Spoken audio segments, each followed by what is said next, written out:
Hej, mit navn det er Nikolaj Prøsch, og det her det er en ganske kort instruktionsvideo til en video, I måske allerede har set omkring kalveskank Esterhazy. Jeg kommer til ganske kort i den her video bare lige hurtigt at fortælle, mens I ser anretning af selve retten, hvordan det er og hvad det er, man lige skal være opmærksom på, når det er, man laver kalveskank Esterhazy. Det I selvfølgelig skal starte med, det er de her kalveskanker, som I får stegt forholdsvis hårdt af i panden.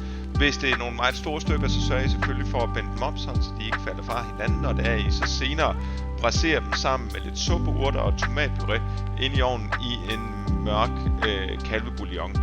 Derudover der skal der laves en kartoffelmos til, og husk at sørge for ikke at komme salt i vandet, når det er, I laver den her kartoffelmos, sådan så I ikke kommer til at binde al stivelsen inde i kartoflerne, og derved få en dårlig mos.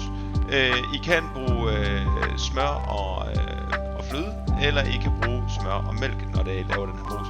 Derudover så husk de her julienne. Der skal være julienne af 3 grøntsager. Der skal være gulerødder, selleri og porre, og så skal der være af en frugt, og det er citron. Det er vigtigt, når I laver citronen, at I lige blancherer den en ekstra gang, fordi hvis det er, at I ikke blancherer jeres citronjulienne, så er det, at de går hen og bliver meget, meget bitre. Når det er I anretter, så tag og læg kartoffelmosen i bunden, læg en skive skank ovenpå,